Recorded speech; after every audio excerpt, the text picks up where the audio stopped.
You are live. Thank you very much. Whatever that is. Welcome to our monthly they've only meeting got of two our people Economic signing Growth up, and so- Development Committee. For the first order of business, can I have a motion to approve the minutes of our last meeting, please? Supervisor Strauss, second by Supervisor Frazier. All those in favor? I Thank you. I will abstain because I was not present. Okay, thank you. Thank you very much. The presentation of our proposed 2023 budget. Wayne. Oh, okay, we're first, okay. There was a packet handed out at the board meeting, the last board meeting. Basically, I just direct your attention to the last few pages of that, which is my director's memo. The proposed budget for 8021 and 8022, which is a GIS budget, is up. It's a reflection of 0.1s and 0.8s mostly. In the planning side, we took a part-time salary during mid-year and increased it to a full-time salary. So that impacted the 0.1s, trickled down to the 0.2s. Really, the discretionary part of the budget is the 0.4s. In GIS budget, that's up by $700, and that's mostly for predominantly for a license, additional licenses for the GIS software. And in the planning side is it is for hopefully to return to in-person training at National Conference for the Planning Association, is to send Ethan to that conference. So that's about it. I mean, I can go over individual items if you want, but really it's pretty cut and dry. The other parts of the memo that I want to discuss is the modifications to the budget. As you know, in the 0.1s and in the budget structure, we do not alter the personnel sheets, but I have worked with Trish and with the HR office, and we're looking to restructure the department a little bit. Really, it's I've been functioning as the county planner and the director of planning and economic and community development. We'd want to split that title out. GIS has become a more important function in the office, and we're trying, it has its own budget code. So we're just trying to simplify and clear up the organizational structure. So it's to basically create the director position per se. Not much will change work-wise. We would adjust the grade of the county planner actually down one pay grade because they would have less supervisory responsibilities. It would be equal to the GIS coordinator or administrator. So there's a number of changes here that are requested. I'd also request an increase in the overtime. Salary rates have increased, and most of the overtime requirements are with ARPA, and we have funding from ARPA to offset those costs. So, that's relative to some of the positions there.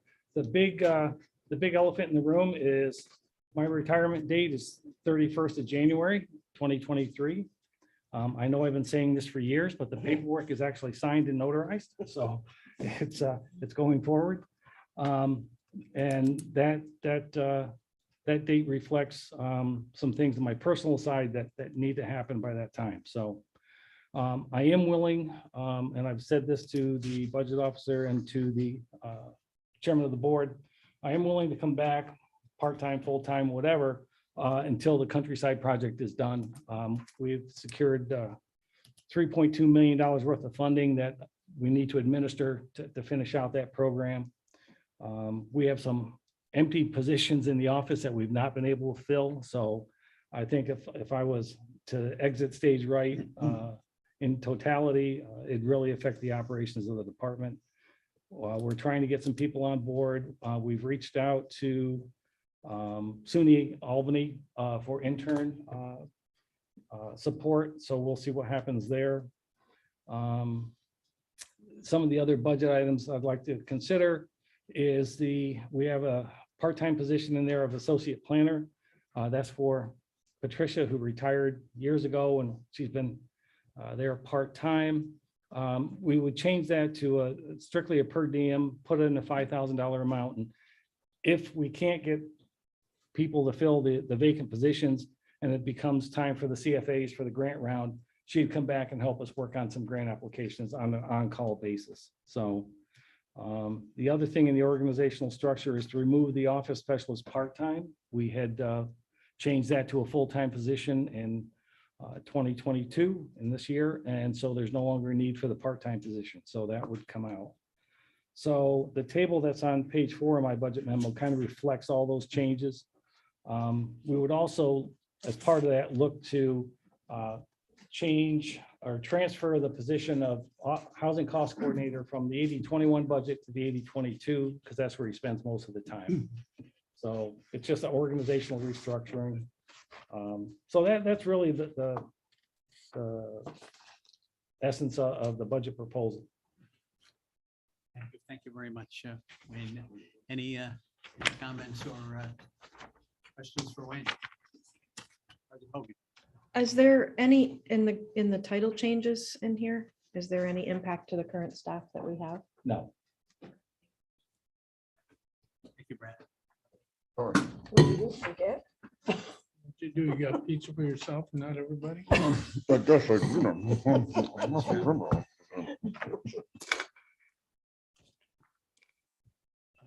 Wayne, what is the succession plan? Who's going to replace you and so forth? That's up to personnel and HR. Well, what are their plans?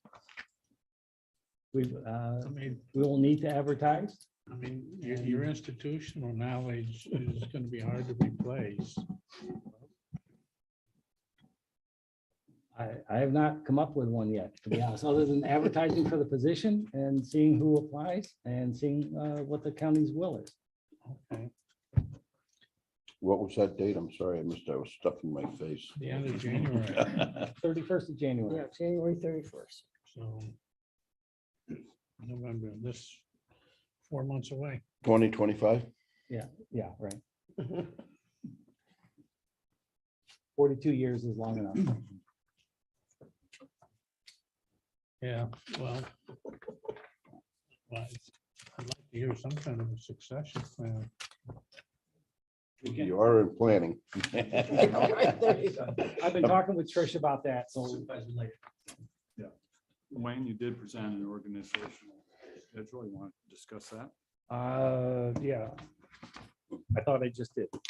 Pretty much. You didn't have a color copy, though. No, I didn't. I had we have a nice little flow chart. One of the things I'd like to see happen, and that's why part of the reason I'm willing to come back for 6 months or so, is to kind of do that transition. I've been talking about retirement for a number of years.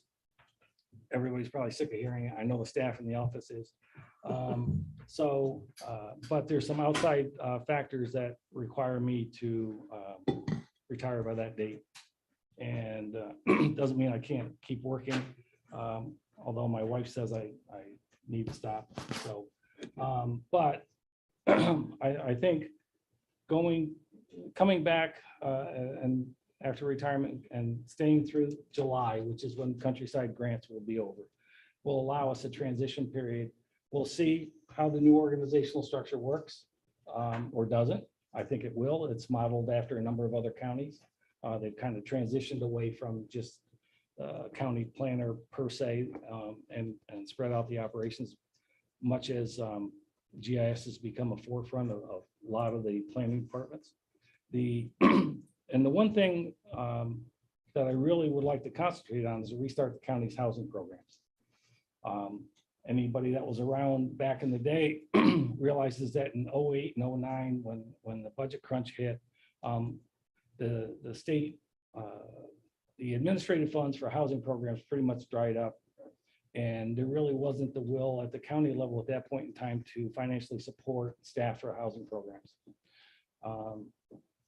I'd like to explore where we're doing the housing, the RFP for the housing study has been released. There's been actually quite a bit of interest in it. So we'll see what that comes back, what the recommendations of that is. But I'd like to explore different linkages.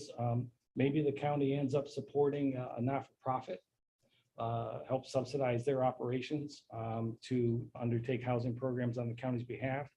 Maybe we restaff a housing office. That remains to be seen. So that's, that's a long answer to the question of, I kind of see that January to July as the transition period of really, does the organizational structure work? I think it will. It works elsewhere in the state.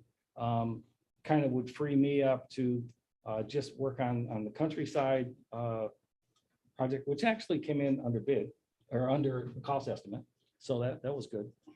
And and to try to restart the housing programs. So that's kind of how I see things going. We would advertise for the positions. One of the things this allows us to do, we have not been able to fill the assistant county planner position.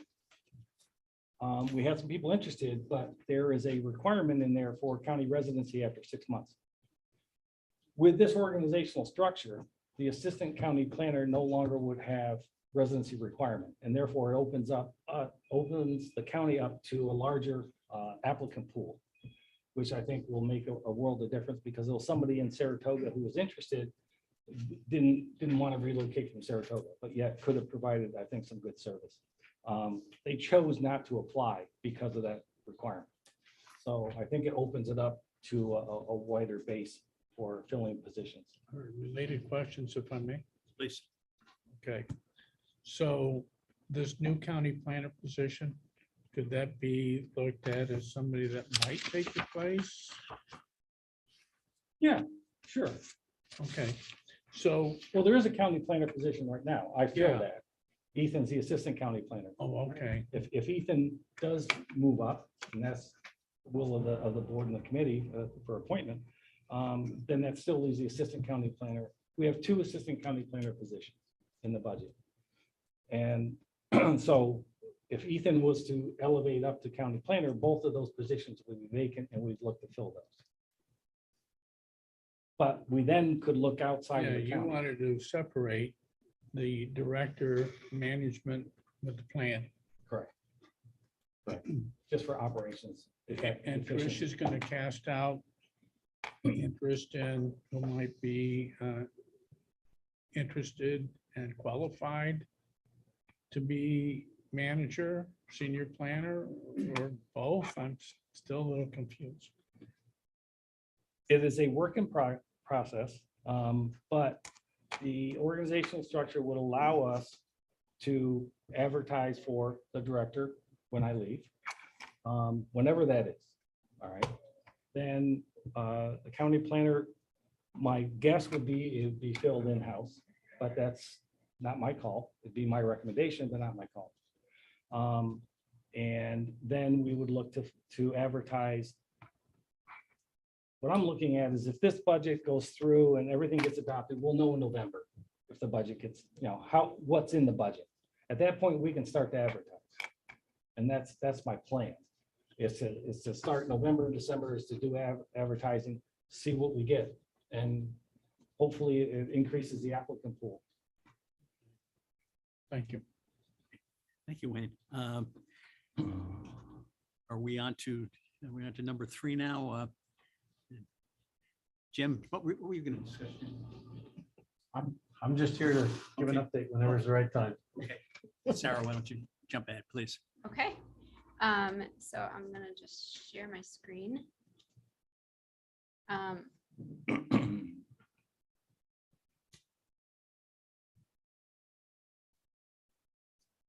So today, yesterday, we released a new project that we've been working on for quite a long time. And the purpose of this is a new website, Warren County GIS Hub. The purpose of this is to make all of our content, of which we have a lot, more organized and more easily accessed by both the public as well as all of our organizational, municipal, other county department users. So this can be accessed right from the county website on the GIS page. And we have 3 sections for that on this website. One is all of our various online maps and applications. So we have quite a lot at this point. Most everything we do is in an online environment. I wish I could get that to go down, but so we have our 2 most commonly used applications, ImageMate Online and Community Map. If people are Community Map users, they know that we also recently launched a new version of the Community Map. Technology keeps moving on, whether we like it or not. So there's a little bit of a learning curve with the new Community Map, but hopefully people are getting up to speed with that. And then we have this separated out by topic. So we have a lot of content. So we have lots of apps that are recreation focused. We have our various citizen reporter apps, Trail Reporter, Storm Reporter. These are collaborative projects with a variety of different departments. Our Office of Emergency Services, our Sheriff's Department, Soil and Water Conservation District. We have a lot of housing applications. I think some of these people probably have never seen before because we've done them for very small audiences. We're now trying to make people aware that they exist. Lots of demographic information, polling locator, lots of history content. So any of these that you happen to click on that you're interested in learning more about, they'll just open up right in the same window. So very easy to navigate. And then you can just click here to go right back to the main menu. We also have, people who access our data who are GIS users. So right now we've just kind of had that sitting on a web server with a link that people can click to download. This is a much more interactive mechanism for accessing the raw data. It also allows people to access this data without having GIS software. So if, for instance, you want to, instead of going in the community map, you want to actually just view the individual tax parcel data, that will open up, again, right in the same window with some very basic tools for exploring. And you can also download all of the raw data right from here. Either if you have GIS software, you can download it in a GIS format. You can also download just the actual table itself with all of our real property data. And then finally, we have an inventory of all of our various PDF maps. So these are all maps for print. So a lot of times we'll get calls from town supervisors or various different entities saying, can you make me a map of my town, or can you print a map of my zoning district, or any variety. So what we decided to do is take the all of our maps that we've made over the years and put them all on this website, easily accessible, printable, and we've indicated the size. So many of them are 8.5 by 11, and you can print them on your printer. Some of them are larger, would need to be printed on a plotter, can be sent to Staples if you don't have a large format plotter. So lots of content, hopefully provides better access to what we do. Thank you, Sarah. Any questions for Sarah? Thank you. Go ahead, Supervisor. Well, thank you, Sarah. Once again, you just, it's amazing. You really do a great job. And the GIS is, I've actually even found myself being able to do something on my own without bringing in everybody to help me. So Right, thank you. that's the idea. And I don't know if this has anything to relate with you, but the pictures, posters that we got, the different, I've had some people that are interested in those. Are they? Yeah, so they can, two things. They can come into our office if they want the 16 by 20 ones. They're available for purchase in our office. They're $10 each. They're also, the 8.5 by 11 ones are actually available right here on this Maps for Print. They are right here. So if we look at Queensberry's.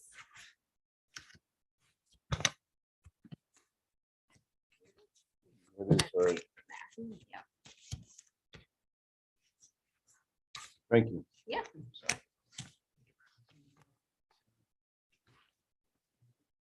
Stefan, help us.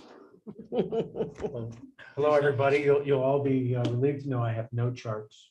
But we've been out talking to many of you, so we'll try to bring everybody up to the same place. There's a couple of key updates I think I need to share with the committee.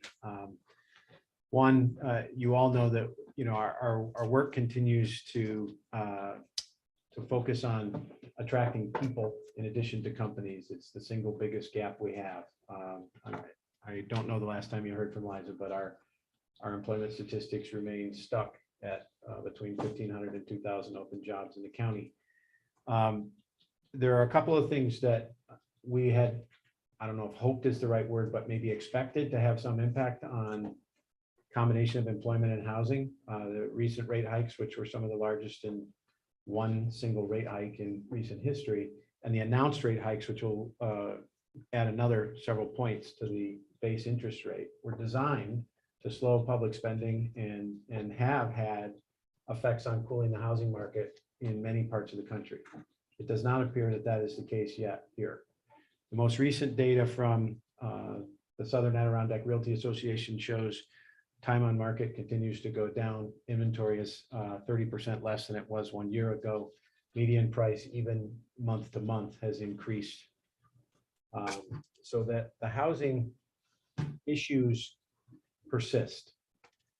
Let me put this in a different perspective. There are less than 200 homes under $400,000 available for sale in Warren County today.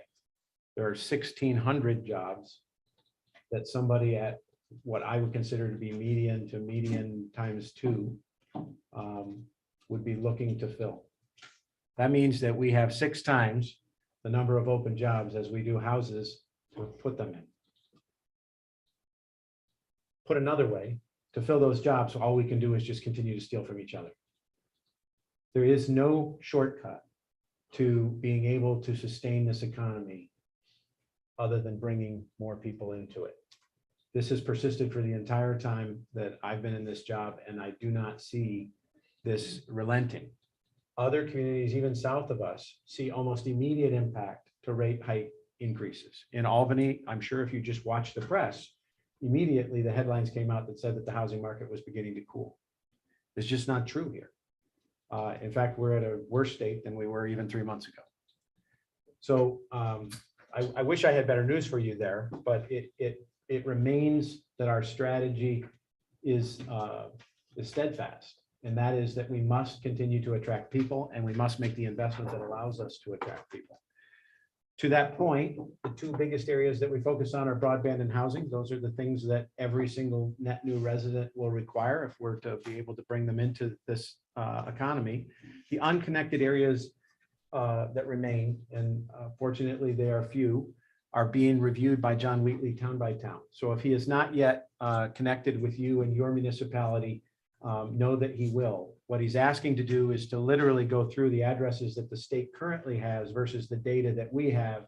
And we have the opportunity to make sure that these 2 records are reconciled. That will be very important as funding continues to come out to address unserved areas. So even if you have very few, it's very important that we make sure that the numbers match. The second thing is that we continue to host our weekly broadband calls with representatives from throughout the North Country. And there's discussion about whether or not there's appetite for continued regional grants. I'm not sure that the current round of funding is appropriate for Warren County, but this is another thing that John is looking to talk to each one of you about as he engages town by town to make sure that your voice is part of that process. The reason I say that is that the criteria that would be required of the current round of funding is some combination of either municipal ownership of the assets or things that our current carrier base cannot support. So I don't believe that this current round of funding is ideal for us to team with some of our neighbors. Important to note that every neighboring county, and I mean every county that surrounds us, is spending at least $1 million, and in some cases, several $1 million of their ARPA funds to address their shortfalls in terms of broadband. At the risk of sounding a little self-serving, you are not in that position. You're not in that position because roughly 95% of the county is currently addressed. And that makes it very difficult, I think, for us to advocate for those last few against some of the other objectives. But it is important to note that as you're looking to spend your ARPA dollars, you are not in the same position that every other county is, where they had to take several $1 million just to try to get to a place that's similar to Warren County. I would tell you this is a significant advantage to us in the war for talent. If somebody's looking to relocate from downstate and they're looking at a home in a surrounding county, and the home that they're looking at is currently unserved, that's an immediate end of that search. But there's only a few hundred of those left in Warren County, and the chances that one of those is for sale is de minimis. So we have positioned ourselves as well as we can. I would also let you know that we have submitted, the EDC has submitted a small $50,000 grant application to the ARPA process, which is focused on monies that will allow us to continue to maintain those maps. Look, we're going to have to do this work one way or another. I think in order for us to continue to know where we stand and to be ready to respond to the right opportunities. I do believe it may be appropriate, and that's why I made the case to the ARPA committee that a small amount of money be spent in order for us to maintain the records we have for the next couple of years. Infrastructure and broadband was one of the named focuses of the act when it was launched. And so I encourage you to at least be aware of that and to weigh in as you see appropriate. On the housing side, besides the information I shared with you about the market, it's important to know that there's a number of things that we're working on in the community right now.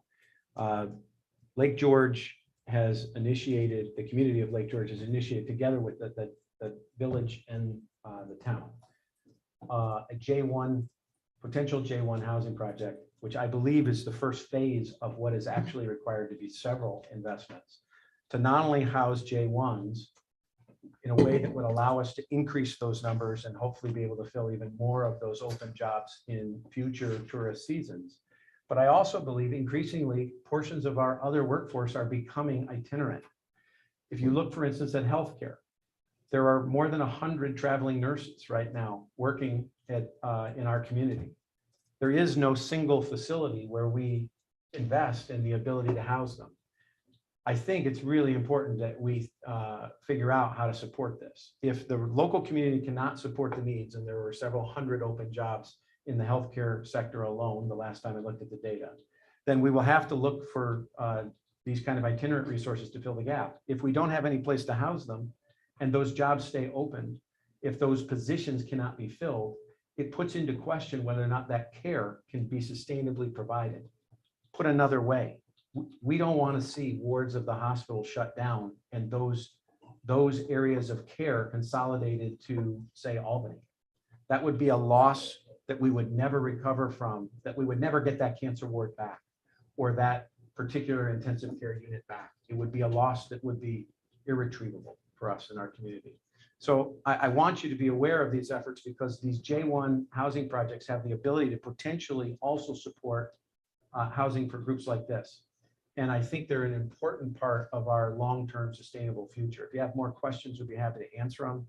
The group that Dan Baruch and others have organized, I think, is also eager to continue to not only get input from the community, but to provide updates regularly.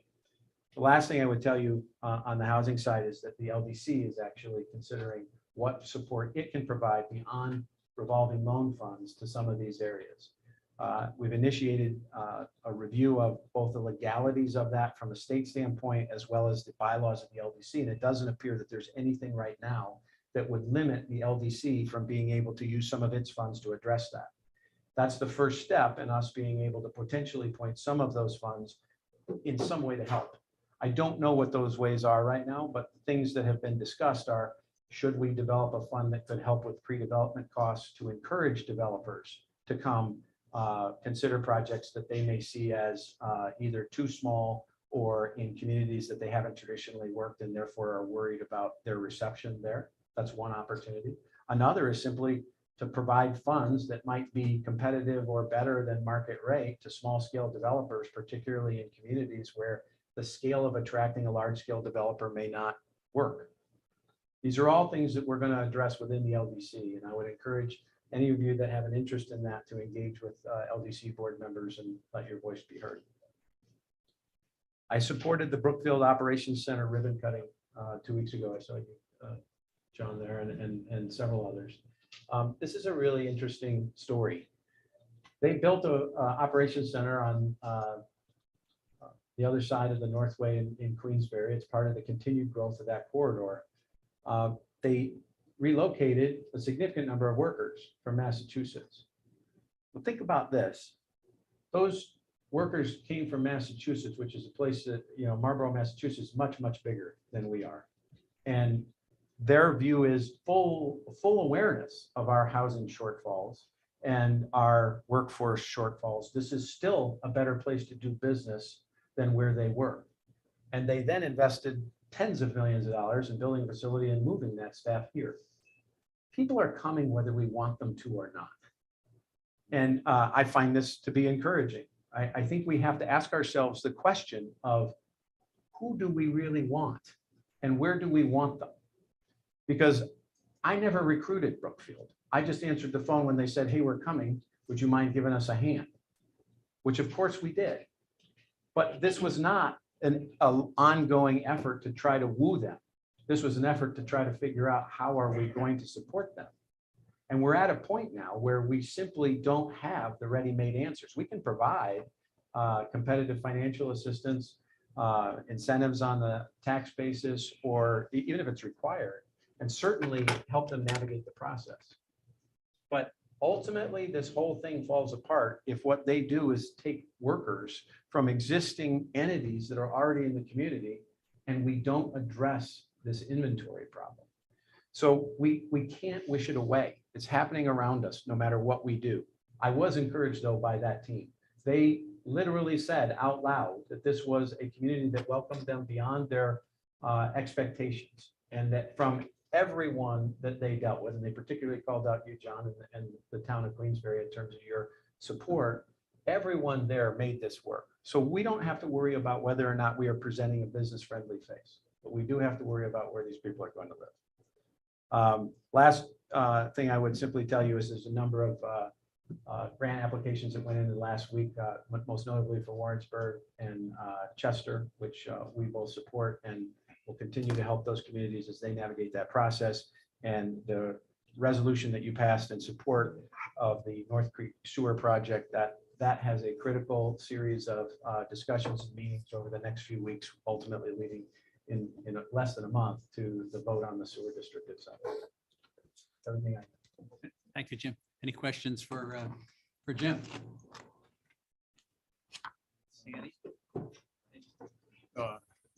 Thank you, Jim, for that update and the focus on both broadband and on housing. Planning Department has brought up housing before as well, including perhaps the development of a housing trust that was presented before this committee several months ago. So is there any actions that the county can do to move that forward? That was presented as kind of a white paper. I think we need the county attorney to weigh in on the whole process, what it would take, and where the restrictions are. And, can we do a land trust as part of that? Probably, but is it something that the county wants to do? And what are the legal hoops that would be necessary to go through? That's kind of where we left it. If the committee wanted to direct that to the attorney's office, I would certainly support that. And I think Patricia put that paper together, and I think it was well researched with Office of Community Renewal. And so I'd encourage the committee to ask for county attorney's office to weigh in on the process and provide us with some information of how we could go forward, if that is the will of the board to explore that further. I would support whatever you see as appropriate in terms of not only developing a housing trust or reforming some of the housing resources that have been in place before, but to consider options that you may not have considered before. One thing that's really important is the work that the planning department's done that you just saw helps the community educate themselves. And then we have a role in trying to bring this information to each one of your communities so that people have an opportunity to get comfortable with the idea that some amount of appropriate growth scaled to your town's land use plan and the needs of the community is in all of our interests. But that is a difficult process. Not everyone is attuned to receive that. So the information that they have provided, that Sarah in particular has made available, is a boon to every citizen of Warren County that allows them to educate themselves about what's there, what's it worth, how does that compare with other communities. It's a treasure trove and really wonderful work. Thank you, Sarah. I'll just say that back in the day, a couple decades ago, County Planning Department formed the LDC as a means to recapture program funds from both loans and from the housing side. What I think it's lost in the translation sometimes is that through the housing programs that we ran back in the 90s and early 2000, we constructed 72 units in new construction. We did that by walking homeowners through the banking process and through the LDC and grant funds is to underwrite the interest rate such that the mortgage rate became affordable to the people buying the house or having it constructed. And they were all new construction. We did about 1,800 units of housing rehab that enabled people to stay in their homes and arrest some deterioration that was going on. So those are some of the things that, you know, if you can take some housing stock that really isn't in the best of condition and rehab that to make it available to the general public or to a select clientele through various underwriting, that's an avenue I think we should explore again. Supervisor McGowan. Thank you, Mr. Chairman.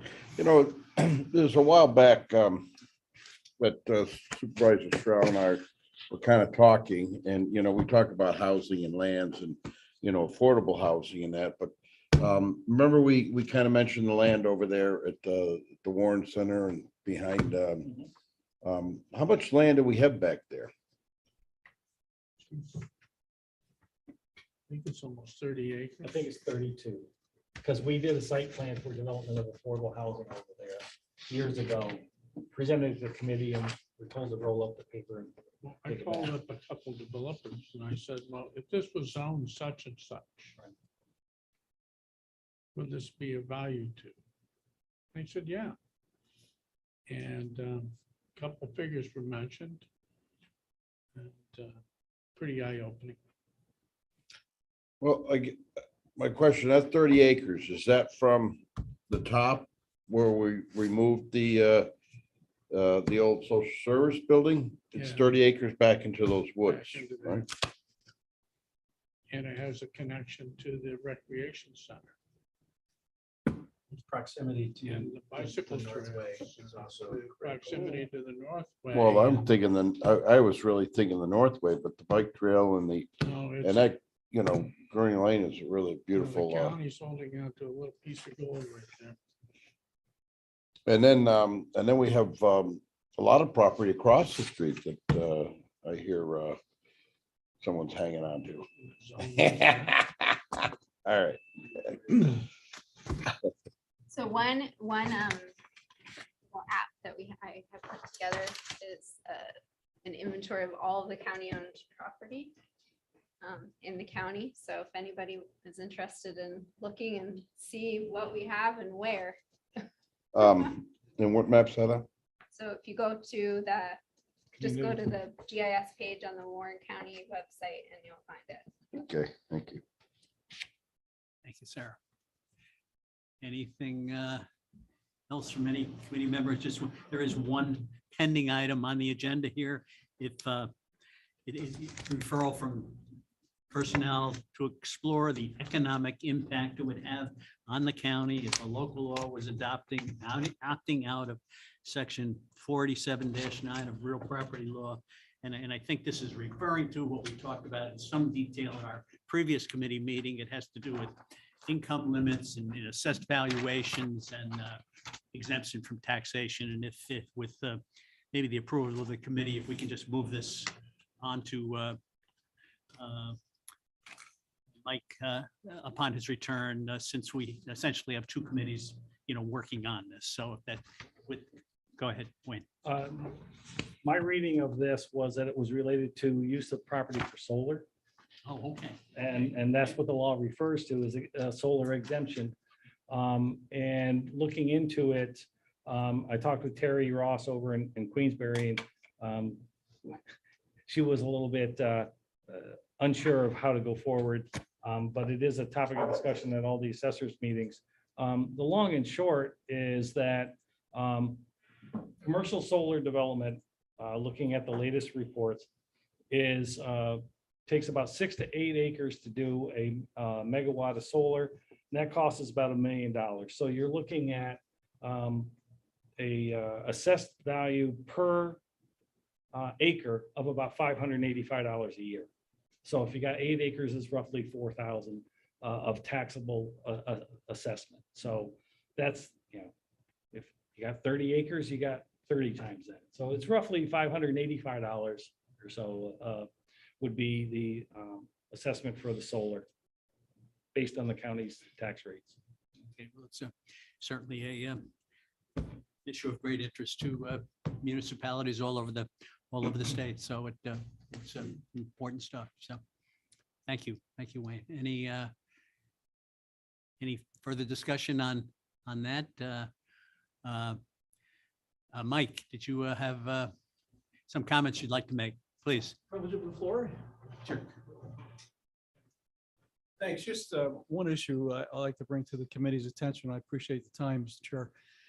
The town of Horicon Town Board has been requested by various residents to develop best practices, safety practices in reference to de-icing systems or bubbler systems, for lack of a better word. Essentially, these systems create soft ice or open water in our frozen bodies of water. And thus it creates some hazards for users of frozen bodies of water, ice fishermen, snowmobilers. And we had an incident last year where unfortunately a dog drowned in an open water situation. That's not driving it, but just safety in general is driving this issue. So, the way I look at it, this is not a unique issue to the town of Horicon, but it really is countywide. I had some introductory discussions with Don Lehman in reference to public outreach efforts and also with Ethan Gaddy from planning. And I'm asking this committee to consider looking at this issue as a countywide issue versus independent jurisdictions. And what am I asking for specifically? Development and production of some material, flyer on our website where residents can go, visitors can go and look at what the best practices are. What would they include? Well, right sizing of these systems are really important. What you see all too often is large bodies of water that are open instead of just in the area of a dock. Lack of signage is really an important issue as well. So proper signage is something that could really help. And then promote this countywide. So that's a summary. In short, that's a request for this committee to take it up. I hope you look at this consideration as something that is impactful countywide versus just an individual jurisdiction. Anybody have any? Wayne, Yeah, Ethan and I have talked about this briefly. Ethan is going to be out for a little bit as he welcomes a new member to the family. So when he returns, it was going to be pretty much a discussion. He was going to look into some stuff and we were going to chat with Jim at Soil and Water about maybe some things that they have available to them. and go from there. Supervisor McGowan. Thank you. Mike, or Supervisor Grass, sorry.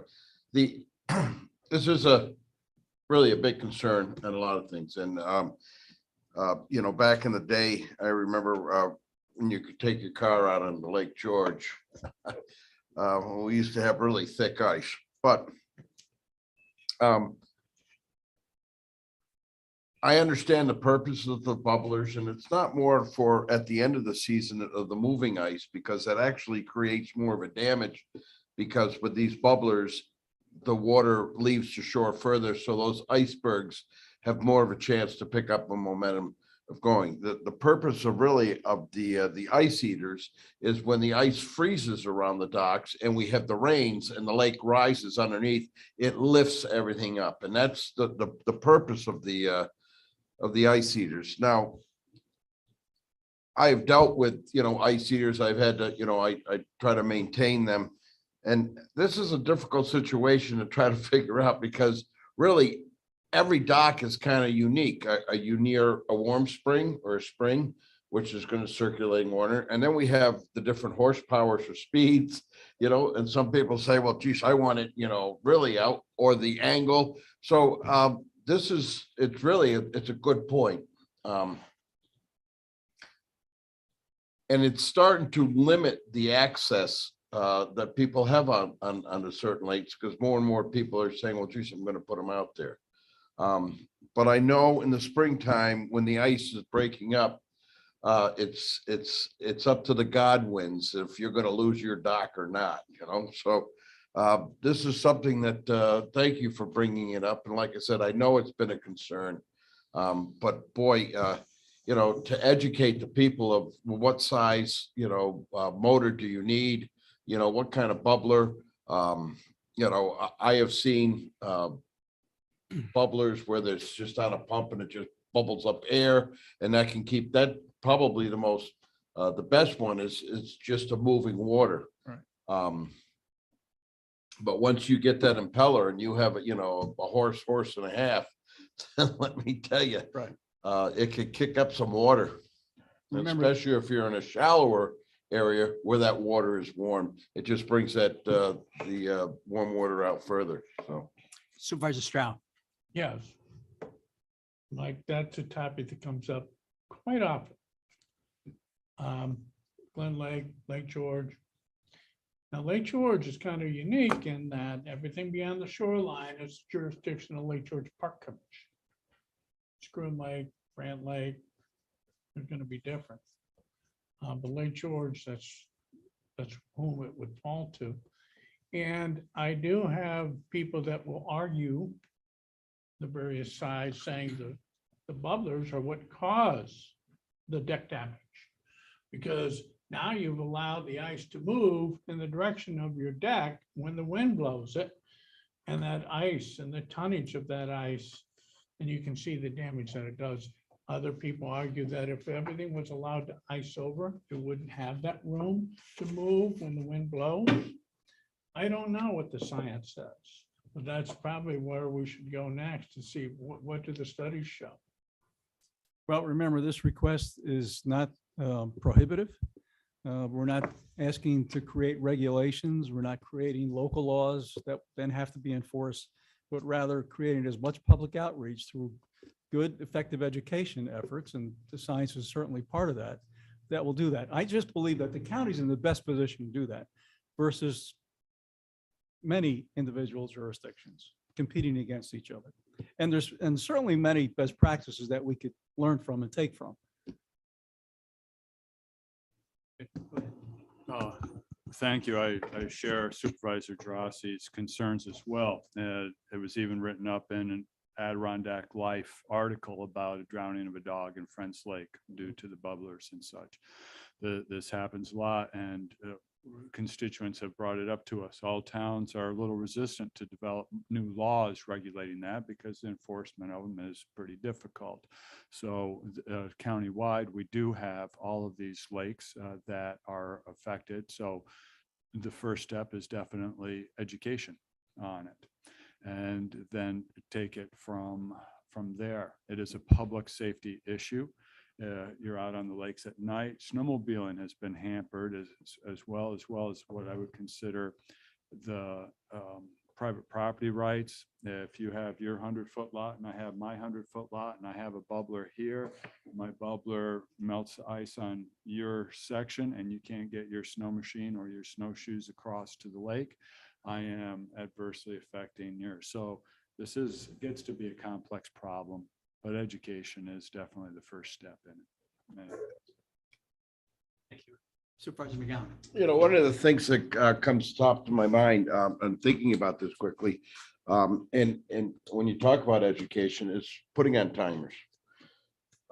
Timers need to be involved. So it's not a 24/7 where so you have a chance for that ice to form in, but it goes on for a little bit to keep it. And like I said, it's basically so your dock doesn't get frozen in and raised during when the water does go up. And that's basically, the ice does melt from the shore first because that's the most shallowest and the ground warms up and, but without the bubblers, you don't have that quarter mile that it gets to move first, it's more like a couple 100 feet. So it does tie it in there and the thickness of the ice could hit, the rocks and stop. But as we know, when that ice is going to move, doesn't matter what's in its way. It's like a locomotive. So, but really for educational times, I mean, maybe the first thing we need to look is timers and, but then how do we enforce it? And, Thank you, Mr. Chair. thank- So thank- I would just ask, do I have the support of the committee that will allow planning and public affairs to work together, not on developing a product yet, but on a proposal for what something like this would look like? Do you, shall we just, as a byproduct, just we'll work on it mutually and try to come to, we'll get Sarah on it. She'll have something whipped up in no time. I'll have that non-existent assistant county planner work on it tomorrow. give you something else to do, huh? Yeah, very good. That being said, Don Lehman, do you have anything, anybody out there that has any comments? No, Chair McDevitt, but we have been working with planning on this initiative that Supervisor Gerasi talked about, and we'll make sure we do it right and educate people as best we can. Thank you, Don. I appreciate it. Can I get a motion to adjourn, please? Hey. Supervisor McGowan. Everybody.